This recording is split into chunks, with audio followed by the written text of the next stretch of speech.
Today, I can't sit and be, Mr. Doctorate is Yes. looking down on the outside of school experience, the outside of academic Mm, experience, or somebody that wants to work with their hands, like a yeah. CNC, Yes. digital arts and media, welding. Yes. Those are Yes. all things that need to happen so that we can continue to evolve as a community. So I'm open to all of those, and I want to be able to give our next generation all of those options instead of them just thinking it's education, it's books, it's a degree, and that's how you move forward. Not every time.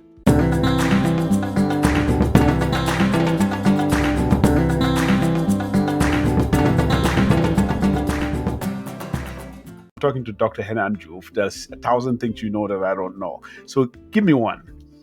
One thing that I think you don't know. Yes. Hmm. What are the earliest signs of African immigrants in Latin America? Latin America. African immigrants in Latin America? Mm-hmm. Africans were going to. Okay, I guess that answers it. I think I got Um, you there. you see, I'm not even aware of Africans, migrating to Latin America. That's and not something I'm aware of. and I use that Wow. specific question because it then Yes. speaks to our education. So the truth Mm, is that the history that we have is written by the victors, is written by the colonizers, is written by yes. the person that wrote the books. For Right. example, um, the word banjul Yes. was coined by Portuguese explorers who came to the River Gambia, saw some natives, Yes. asked them, "What are you doing?" In Mm, Portuguese. The natives don't understand what the person is talking to them about, asking about. asking about, and what were they doing? They were working on the papyrus leaf that we used to Mm. make paper. Yes. Yes. Yes. Yes. Yes. Yes. In the Mandinka language, Yes. papyrus paper is called bangi. So the Oh. Portuguese person is asking, "What is this?" Yeah. What is this? Native Yeah. person is responding, and because they respond with bangi, that has evolved into banjul, and the Portuguese person called that Ah. place banjul. Now, they wrote that. You need to understand the context of two people not really trying to communicate, but really not understanding. Not understanding each other. Same thing with Latin America. If you look at archaeologists and what they're finding in Latin America today, Mm. they are finding sculptures that are as old as the Sphinx that you find in Egypt. Same. And so Mm. now they are having conversations about, well, do we Uh-huh. actually have proof that Africans on their boats left the Atlantic Ocean? And if you look at the path of the The globe. Atlantic Yeah. Ocean, Yeah. where Yeah. would they land? Latin America. And if they landed in Mm. Latin America, that's exactly why their sculptures have what? Round faces, big noses, big. It, and when you look at the indigenous people of Latin America, Yes. Yes. they look Yes. exactly like them. But of course, that story hasn't been told because the colonizers came. The books that were written were to, for lack of a better word, teach the indigenous folks about technology and architecture, etc. So we're not giving credit to what we found on those continents when you got there. But the reality is, there were Africans that moved there a long time ago. That, Our when people we say in Africa Latin is the America. cradle, they mean it. Africa is the cradle. You know what? So wait. I'm not surprised. You're a teacher and educator. I knew you would give us a lesson in that 1 minute. Thank you for that. A lot of people will learn from that. And usually, what I say at times like this, especially something you just touched on a little bit, go if you're interested in something like that, go expand yourself on that because I'm curious to know a little more about that. Thanks for that. Thanks, folks. We are back. I'm not surprised. Doc told me something that I don't know. I'm gonna pick up from a place you left off. When you were talking about why you chose, I wrote it down here, educational leadership. Yeah. You talked about, among other things, something that you do right now in that is, looking ahead, looking at where, as far as like these young people that you're going to be responsible for, as far as like, their future, you're looking at where they're going, Mhm. right? You're looking at what's coming their way. You even mentioned AI, Mhm. right? which was not a conversation 20 years ago for us. Like AI what? We only knew Allen Iverson. We didn't. So now AI, if I sit here and I'm not having AI conversations with my 5-year-old, like I'm taking a lot away from him. Absolutely. You know what I mean? So for you to think about that, so I'm thinking. I wanted to ask you, right? Do you see a gap between what education should be now and what it actually is today? Do you see a gap? Because and I'm talking globally. I'm not only talking about America. I'm talking about the places Yeah. So the education that we are giving kids now, Mhm. is there a gap between that and what it actually should be? Absolutely. And unfortunately, education has always lagged. So this is not new. We usually lag behind what the trends are. And so this is something that happens throughout the world. So it's not Mhm. just indicative of the American system of education. Mhm. If you think about 10 years ago or 20 years ago, when we were going to school or just starting Yes. school, with the advent of moving away from typewriters to word processors like a computer, when you went to class, your instructor or your teacher would tell you not to use spell check. You should know how to spell the word. Today, they don't care. The spell check is on Microsoft Word. You could use it, you could not use it. The instructor really doesn't care because they also know that in the world of work, you will be allowed to use spell check to do what you're going to do. It's the same thing we're facing right now. AI is new. And so education is wrestling with AI and saying, we don't want you to use this. We don't want you to use this. But the reality is, 10 years from now, AI will just be something that we use in the world of work. And so if we are preparing you for the world of work, why would I not teach you how to use AI properly? How to give credit to authentic sources? That's where we should be as educators. It's not fighting AI, because AI is going to happen, whether you like it or not. The reality is AI has already happened. Yes. We are just finally catching up. And so, yes, most of our educational systems are just waking up to that. Why? Because we spend a lot of time creating the systems. And so we don't want to let go of those systems. Oh my God, It's not that's in so our good. nature to just create a system and then say, oh, it needs to evolve. Oh, it needs to evolve. No, we have to have a reason for it to evolve. Well, the good reason is here. AI is here, just like the internet was here, just like etc., etc. So that's all over the world, and I think the people that are really taking the head or heading this evolution would be our math, our science community, that are really looking at it and saying, no, there's positives to this. The argument shouldn't be whether you should be using Chat GPT to do your homework. I understand that. The argument is, how can AI get you to solve problems that we didn't even think we would have, that are being created by global warming, that are being created by, like, our ancestors didn't have those problems. They didn't. We do have those problems, so we need different tools. Simple as that. That is so profound. As an educator, just going there, just something. I mean, this is something that generally I know, but I didn't know that was the case. Like, I didn't think about it like that. Where as educators or as a system, it takes a lot to put that in place and make it work. So once it's working, having it, evolve and scale and change that rapidly, there can be resistance. Yeah. There can be resistance. And you gave an example there with spell checking. This reminds me, going to Sense in '94 when Father Murphy was there, and he was one of the educators that was so against calculators and stuff like that, because he thought this is something you should know. You should be able to use your mind and calculate. When I look at my son right now, we have Google somewhere in the room and Alexa somewhere in the in the living room somewhere. So he has Google, he has Alexa. He knows who Google is and who Alexa is, and he will stand there and ask questions, right? So there's certain things he's not coming to me for. He will say, Alexa, tell me red in Spanish. And I'm sitting there going, not only was this something that I could never imagine myself, but watching a 5-year-old go through that, then I tell myself, I cannot be my father. I cannot look at a kid like that and think that his education, he has access to, like, to he can ask any question and it will be answered within a second. Mhm. That level of access, I cannot compare that to, like, oh, go sit down and study like my dad did me. Lock me up in a room and tell me to sit here and study, for So, hours. so that's very true, but I'll caution you on two things.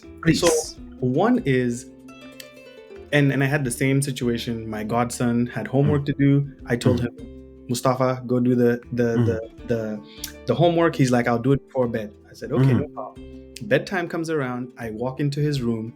He's in bed, and I'm like, he hasn't done his homework. What did mm, he do? He did his homework. He laid mm, down in bed and said, Alexa, read me chapter 3 of whatever the homework was. And so now he's listening to the homework while he's lying in bed. Now, is yeah. that him realizing that he has a tool and a resource that he can use? Mm, Absolutely. He's very smart. I'm glad he mm, did that. mm, But he's also missing the opportunity to actually read and learning the difference between mm, THEIR and mm. HERE. He's hearing the same thing, but he's not going to know how to spell it differently.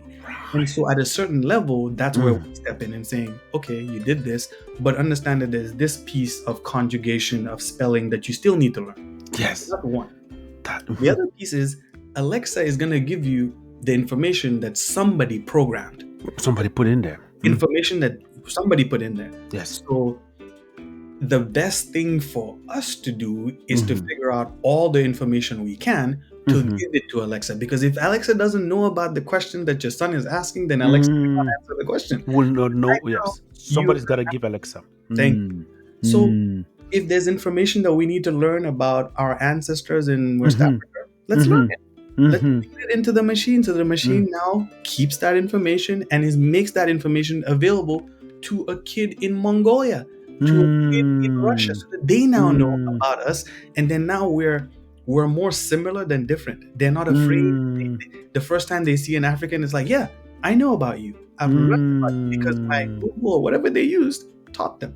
Right now, they don't have that. So I'm not saying pro con. I'm just saying we just need to know how we're using it. That's all. No, I appreciate that. The complexity of, what education should be now, and Mm-hmm. what we should be careful of, what we should be mindful of as we watch education change right in front of our eyes.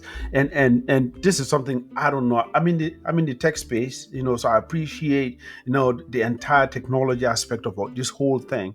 But when I look at how to teach my kid and how to prepare him, how to all of those things, when I think about it, I'm so behind, and I admit to that all the time, hence wanting to know more, because Doc, I've been learning on the job for the last 5 years.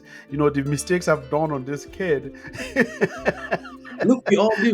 We all do. And that's why I started off by saying our parents Mm, did the best job they could. So are yes. we. We are Mm, not digital natives. We didn't grow up with mm, AI. So, yes, we're learning as we're going. And I right, can be honest with you, 6 months ago, when AI started becoming something that we right. were talking rampantly on the campus, Yes. Mm, I didn't think I was up to it. And I started thinking, am I the best person to move the work forward? And it's in mm, conversations with my peers that I started realizing that yes, the education that we have, the mm, preparation that we have is what needs to inform how we move it forward. We can't be afraid mm, of what's coming. So I every day in my conversations, in my student services council, in my whatever decision we're making, guess who I'm mhm. tapping into? The folks that are on the ground, the Right. students that are going to use the service, the app, the whatever it is, because I Yes. want to get their perspective on how they Mm, want to interact with us and what jobs they will be looking for and how they will want to navigate the world. Because that's what I would have wanted. Like you said, you didn't want to navigate the world the way your father said you should. yes. You Yes. wanted to come figure it out on your own. Right. So Yes. that's what we need to make available for the next, generation. That's all. I'm talking to a man with a doctorate, and who's an educator.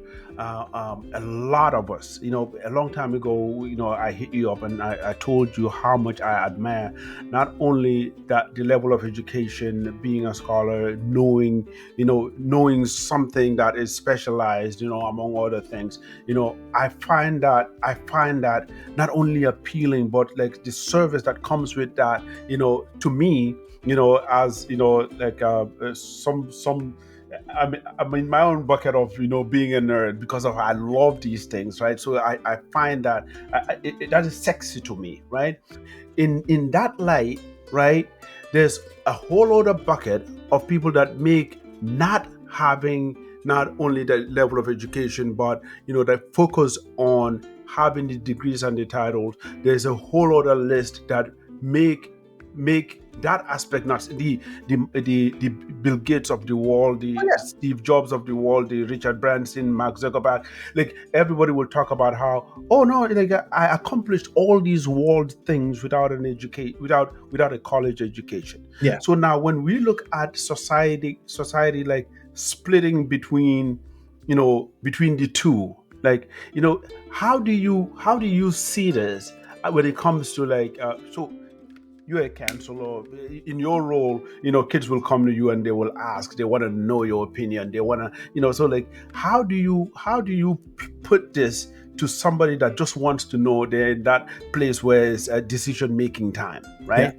If they want to follow some level of mentorship in the people that are ahead of them that they deem successful, people like you and people like the other guys that I listed, how do you caution them in not Yeah, no, that's a fair question. Mm. So, yes, we have quite a few examples of folks that have made a good career, have made a good living without going to formal education. Formal education? And like I said, I'm a believer that what you need, the skill set that you need to be successful as a human today, is not only acquirable through formal education, but there is a skill set you need. True. And so the question is, how do you access that skill set? Who is it that you're getting that skill set from? And are you working in an environment that values your skill set? I say that because you can be someone that is gifted. So in Africa, Yes. a young kid will grow up and he's talkative or she's talkative, and they will put you down and tell you, no, you need to be more quiet, you need to be obedient, etc., etc. Whereas if that child grew up in another part of the world, the talkative child will be like, oh, they're gonna be a debater, they're gonna be, the Marcus Aureliuses in Greece and all that. We put them up. We said it's a good thing that you talk a lot. Yes. So it's the same thing in terms of the skill set that you bring. So that's one. Do I think that education in 2040 or 2050 is going to be the answer for you getting a job or being a successful person in society? The answer is no. Like the value of a high school diploma isn't what it used to be. The value of an associate degree isn't what it used to be. The value so we're going to continue to see that happen. Why? Because like we mentioned, education isn't keeping up with the needs of the workplace. So the more we are far from the needs of the workplace, the less people will be like, I don't need to go spend $40,000. I can spend $20 and then learn on the job, take an internship, etc. So I think that's what's happening here is today's student is doing that pro-con and saying, in the world of work, post-COVID, having seen everything, is this where I want to invest my time, my money, my energy, when I can invest my time, my money, and energy in this other way of gaining skills? Because they're gaining skills. They are on TikTok and learning how to do something. The pandemic was the perfect example. People learned how to bake bread. People learned how to fix their own washing machine. Why? All of a sudden, the information was available online. They found a way to do it. Trial and error. All of us. They got it down. 100%. Yeah. 100%.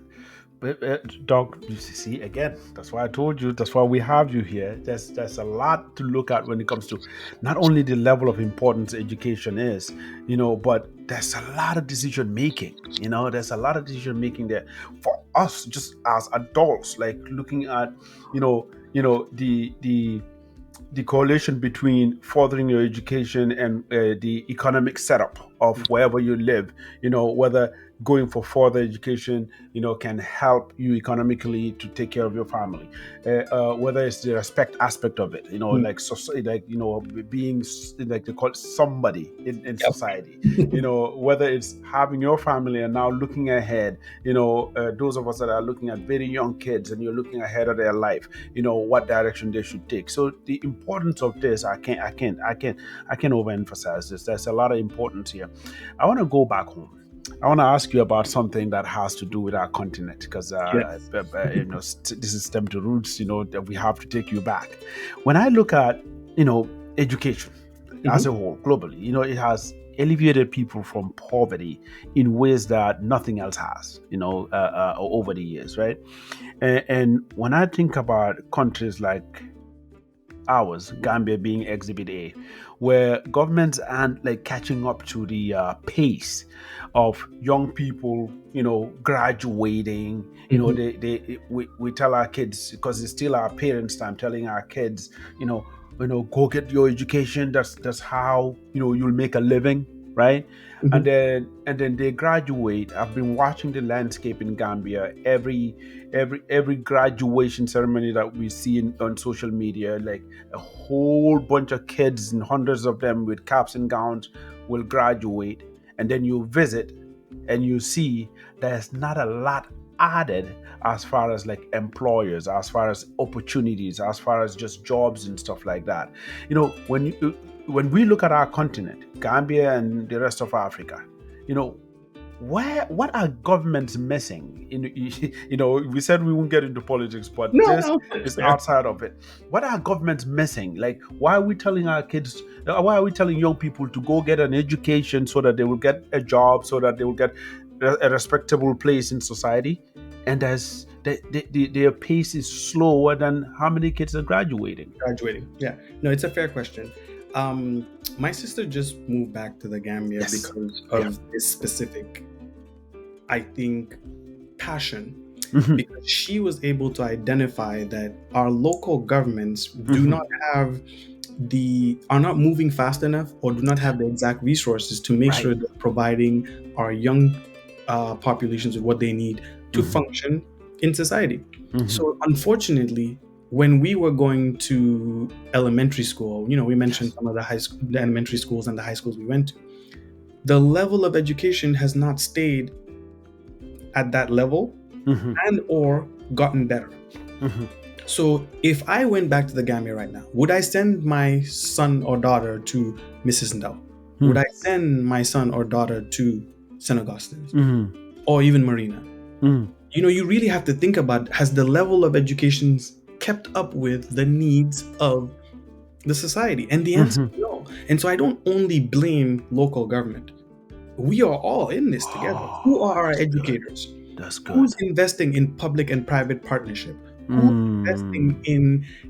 in actually running for office so that you can influence educational policy? So the answer Mm. is we are all in this together until Mm. we have for lack of a better word, a master plan for how we want to affect our educational society, our healthcare in society, etc. Mhm. We're all going to be from one president to the next, from one Mhm. government to the next. It's going to be each person is hodgepodging what they're doing. And I think Yes. that's our problem, is that we've gone from A person to B person to C person with grants and funds from Yes. whichever community wants to give it to us, which Mm. moves us in different directions versus us saying, no, we want to go this way. We're going Mm. to take funds from folks that want to help us go this way. And the next candidate that comes into office will help move the agenda this way. And it can happen. We Yeah. just saw a change in regime in Senegal. Yes. Congratulations. Yep. I am not pro or con, but what I do know about Senegal is that Yes. for the last 40 to 50 years, Right. the agenda has been somewhat the same. They are investing in education, in environmentalism, in so whichever candidate came was Yes. talking about how they're going to further that. They were not saying, "Oh, we're now going to go in the opposite direction of what the last candidate was doing," and that's where we have been lacking, if you ask me. Um, can we turn that around? Absolutely. I Yes. see a lot of our, like I said, young professionals right now that are coming back home with that Yes. specific intent of saying, we are going to invest in local government, That's a different local way. education, libraries, healthcare systems, and they're saying we are owning the problem. It's ours, Yes. and I think Ooh. that's where we got to start, because Yes. those same people will now influence folks to want to run for local government, to get into politics, to get you the funds, and that's how it starts. To me, this is the best time to be, for lack of a better word, alive. I'm happy when I go home and I see people see the problem and say, I want to be part of the solution. And I'm Yes. not blaming the local government. I'm Right. saying, I haven't even mentioned the president's name. Why? Because to Yeah. me, it's not him. One person can't fix everything. Can't. we, Can't. we need to be the ones that are saying, okay, for example, I'm an educator. When I see something happening with the Gambia University, for me to be like, hey, tap me in. I'll raise Wherever my I hand. I can have help something. doing something here, call me. Because my expertise, whether I'm physically here or there, is one I want to lend to you. Oh, that's Simple as good. That's good.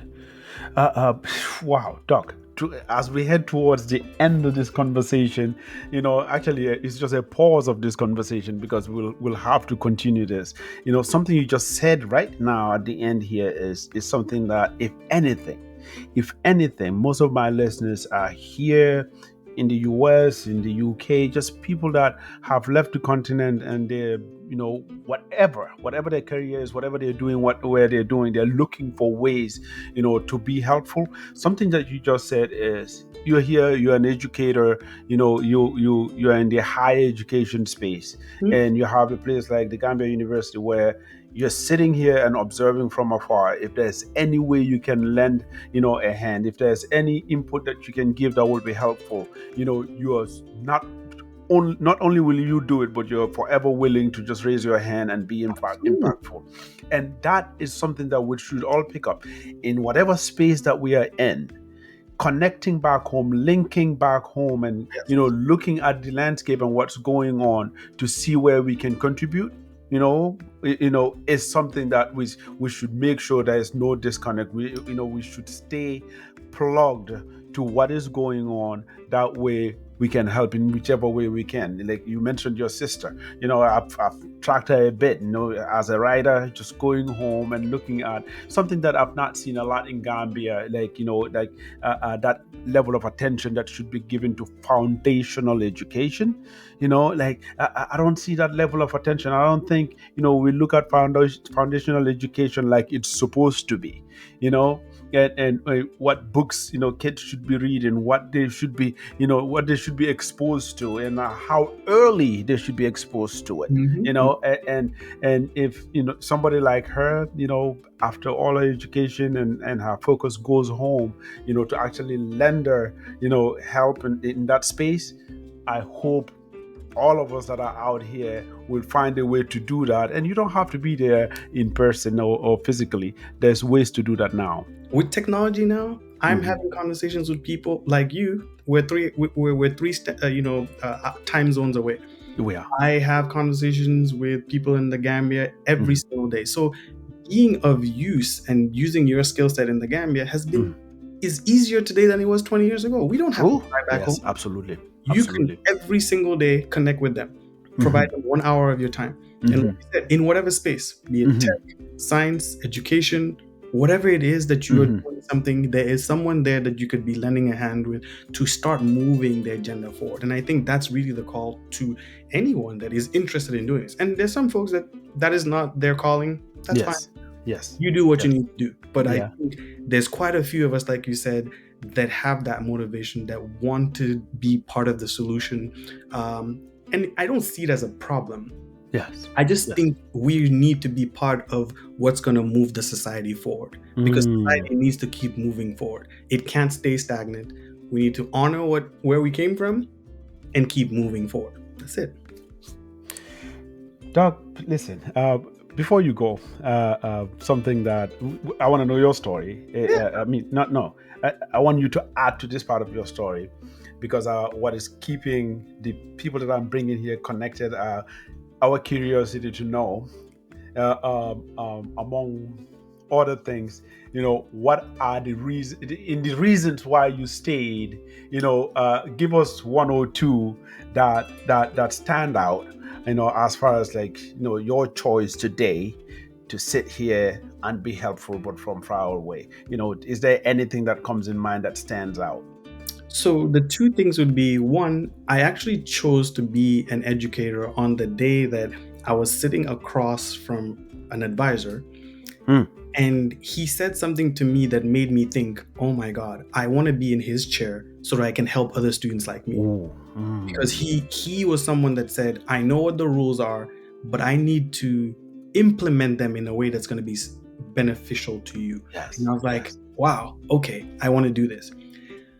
Now, what made me not go home Uh-huh. immediately when I got my degree Yes. was that I kept on seeing ways in which I can continue to develop what I'm doing here and still help back home.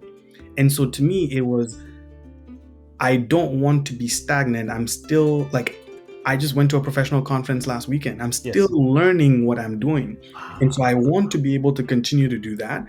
But you know what? Tomorrow's not, granted to anyone. I Yes, don't know yes, how yes, much more yes, time I have. yes, So yes. whatever I can do today to help Gambian society, to help uh, folks that want to start a new lending library, to help healthcare move forward, then yes, Yes. let me do that now. That's my Right. time now. And then when it's no longer my time, the next person will take the baton and they'll take it and keep moving, with the evolution moving forward. This is a way to maximize your reach, and you think that for you to continue learning in order to be of service, this is That's it. right now, this very moment, this is where you are right now is the best place to get that. Doc, I will leave it right there. Thank Thank you. you very much. I knew this will be a treat for my people. I have no surprises at all. If anything, we've spent an hour learning. So I thank you for that. And Thank I you. will have to bring you back, because there's so much more to you than the things that we just talked about. Looking forward to it anytime. Thank you, brother. Have a good This one. is good. Thank you.